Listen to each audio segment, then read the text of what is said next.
"Don't wait up," she said, her voice like casual, like it was just another line she'd said 100 times before. But the way her eyes flicked away told me everything I needed to know.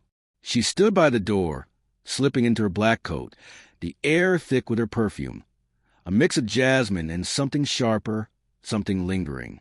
The scent she wore when she wanted to be noticed. I watched her fasten her earrings, feeling my chest tighten. "Where you off to this time?" I asked, pretending it didn't matter. "Out with some co-workers." She said smoothly, "Just a little get-together. You don't have to wait up. I'll probably be late." Her smile didn't reach her eyes. I nodded slowly. "All right."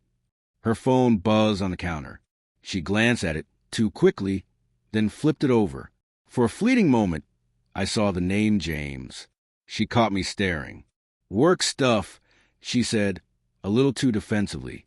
"Of course," I replied, forcing a smile. "You should go. Don't let me keep you." She hesitated, scanning my face for a hint of suspicion. I gave her none, just a neutral expression.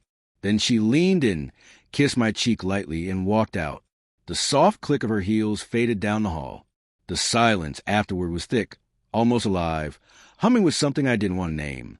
I stood there for a long time, staring at the door, my pulse uneven. The ticking clock seemed louder than usual. I'd heard of gut feelings before, those quiet whispers that something's off. But this wasn't a whisper. It was a scream, muffled somewhere deep under my ribs. I walked over to her phone on the counter. Locked, of course. I shouldn't have cared. 7 years of marriage had taught me that trust meant letting go of small doubts. But lately, everything about her felt distant. Her laughter, her touch, even the way she said my name. I sat at the table, fingers hovering over my phone. I didn't plan to send it. I just wanted to see what would happen. "Hope you and James enjoy your night." I pressed send. For a few seconds, nothing. The hum of the fridge, the faint whistle of wind outside, filled the room. Then 3 dots appeared, typing. They vanished, reappeared. My chest tightened. I stared at the phone, every second stretching like eternity. Then it rang, her name flashing across the screen. I answered, trying to keep calm. "Hey, Mark, where are you right now?" Her voice was frantic, breathless. "At home." "Why?" I'm coming back," she stammered. Something came up.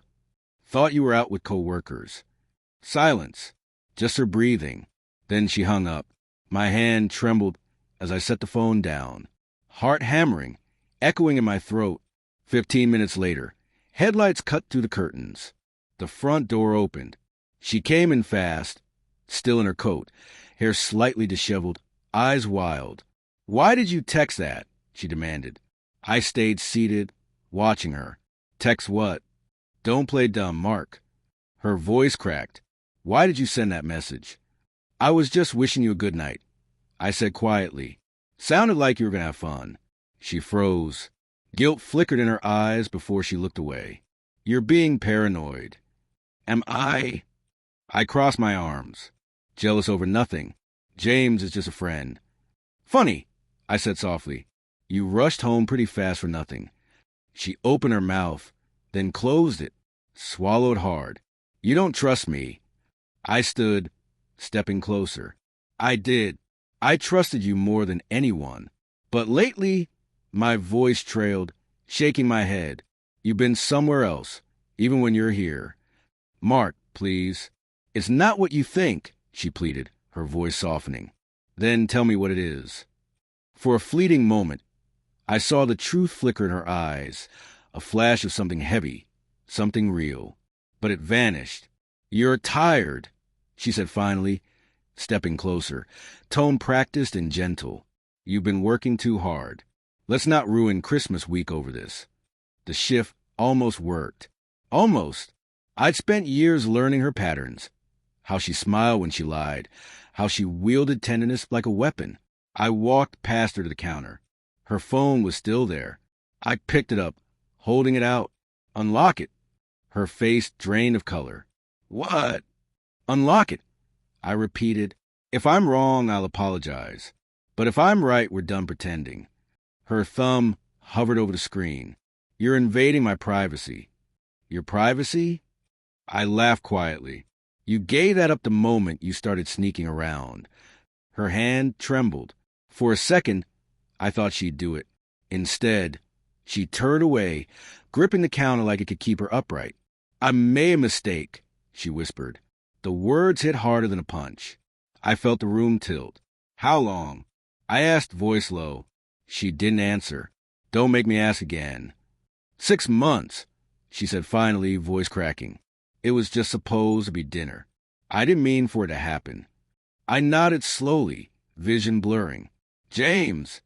From your office, she admitted, eyes glistening. I laughed softly, though it didn't sound like laughter. So when you said late meetings, work dinners, those were with him. Her lips parted. No words came. I looked at her, the woman I'd loved for years, the one I built my life around, and realized how much of it had already crumbled without me noticing. Why didn't you just tell me? I whispered. She wiped her eyes, shaking her head. Because I didn't want to lose you. I didn't know how to stop. The room felt colder. Every sound, the ticking clock, her shallow breaths, was painfully loud. I don't even know who you are anymore, I said quietly. She stepped forward, reaching for my hand. I pulled away. I'm so sorry, she whispered. I stared for a long moment, then picked up her keys from the counter and handed them to her. You should go, I said. Wherever you were headed tonight, maybe you should finish it. Her face broke. Tears spilled freely. Please don't do this. But I was already walking toward the stairs. Behind me, I heard soft sobbing. The door clicked shut. Upstairs, I sat in the dark, staring out the window as her car pulled away again. Headlights disappeared into the night, leaving me alone with the quiet hum of betrayal. The phone on the counter buzzed once. A new message from her. I ended it. Please believe me. I didn't reply. I couldn't. I just watched the empty street, letting the silence swallow me, realizing that sometimes the moment you confirm your worst suspicion isn't the end. It's when the illusion finally dies.